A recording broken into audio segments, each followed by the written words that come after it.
अक्ल रखने वाला और अक्ल ना रखने वाला बराबर नहीं हो सकते। टिकटॉक पर किस तरह कैसे रागिब किया जाता है जनरेशन को टुवर्ड्स बैड थिंग। ये इस लड़के की वीडियो देखिए, ये बता रहा है बेगम को कि भाई तेरा अभी बच्चा पैदा हुआ है, तू बस आ घर से, दहलीज से बाहर रख कदम। ये छिल्ला छुल्ला, ये जाहिलों की बातें, ये जाहिलों की बातें नहीं है, ये आपके बुजुर्गों की बातें हैं। और उन्होंने ऐसे नहीं की, मेडिकल साइंस भी इन्हीं को कहती है। ये वीडियो देखिए। सबसे पहली बात ये कि छिला ये फजूल चीज है। मैं तुम्हें ये इजाजत देता हूँ कि तुम अपना छिला तोड़ के इस गेट से बाहर कदम रखो। मैं तुम्हें इजाजत दे रहा हूँ, तोड़ दो ये रस्म। नहीं, ये रस्म तोड़ दो। मैं कह रहा हूँ आज तुम ये रस्म तोड़ दो। इस गेट से बाहर पैर रखो और छिला टूट जाएगा। रखो रखो रखो, जल्दी करो। लो जी गाइस, हमारी छिले की रस्म टूट गई है। वीडियो आपने देख ली। अब इस बच्चे की जहालत पे तो मैं बात नहीं करूंगा, लेकिन इसकी वजह से बहुत सारे लोग अपने बीवियों की सेहत जरूर खराब कर देंगे, स्पेशली यंग जनरेशन। इसे 4th ट्राइमेस्टर कहते हैं, यानी कि हमल के 3 ट्राइमेस्टर होते हैं, ये चौथा है। 4th ट्राइमेस्टर जो है ये 3 मंथ को डिफाइन करता है बच्चे की डिलीवरी के बाद। ये बड़ा अहम और क्रूशल पीरियड है मदर के लिए भी और उसके बेबी के लिए भी, ताकि वो सिग्निफिकेंट फिजिकल, इमोशनल और लाइफस्टाइल चेंजेस को अडेप्ट कर सकें। और इसी टाइम में रेस्ट खातून के लिए इंतहाई अहम है। इसीलिए इंक्लूडिंग चाइना और बहुत सारे रीजन्स में कन्फाइनमेंट नाम का एक पीरियड है जिसको हम लोग छिला कहते हैं। वुमेन को क्यों रेस्ट चाहिए होता है इस ट्राइमेस्टर में? भाई उसकी यूट्रस हील कर रही होती है, यूट्रस अपनी जगह पर वापस आती है प्री प्रेगनेंसी साइज में, जो कि एग्जॉस्टिंग भी होता है और खातून के लिए पेनफुल भी होता है।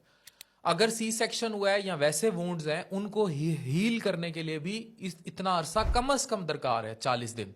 आइडली तो पूरा 4th ट्राइमेस्टर यानी 3 मंथ्स। ब्लड लॉस, तो उस दौरान जो ब्लड लॉस हुआ है, जो खवातीन एनीमिक हुई हैं, वो फटीग और blood loss during child birth जो फेस करेंगी वो रिकवर होगा। इसी तरह हार्मोनल चेंजेस जो खातून के अंदर फ्लक्चुएट करते हैं dramatically, stress, fatigue, mood swings, इन सब को भी स्टेबलाइज होने के लिए वक्त दरकार है। अच्छे दूध की प्रोडक्शन के लिए, producing milk and breast feeding demands में भी बहुत एनर्जी चाहिए, जिसके लिए रेस्ट चाहिए। जो प्रेगनेंसी के दौरान जो खातून स्लीप से लड़ी होती है, नींद पूरी नहीं होती, मुझे अफसोस होता है कुछ शौहर हजरात उस छिल्ले में भी औरत से बहुत ज़्यादा काम कराते हैं, वो चीज़ भी खातून को बर्न आउट कर देती है। फिर एक पोस्टपार्टम डिप्रेशन और एंजाइटी का पीरियड होता है, जिसके लिए रेस्ट, सपोर्ट और सेल्फ केयर चाहिए। अगेन फिर बच्चे को अडेप्ट खातून एक्सेप्ट ही नहीं कर रही होती। आपको पता है ऐसी साइकोसिस की कंडीशंस भी हैं जहां माँ खुद बच्चे की जान की वैरी हो सकती है।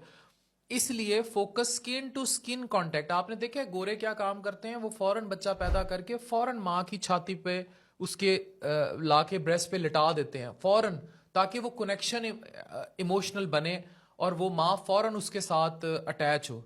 अब इसी तरह रेस्ट में फैमिली मेंबर्स की सपोर्ट बहुत ज़रूरी है। अक्सर मैंने देखा है जी, छिल्ले पे बीवी को घर भेज देते हैं, सासें ख्याल नहीं रखती, बुरा हाल कर देते हैं।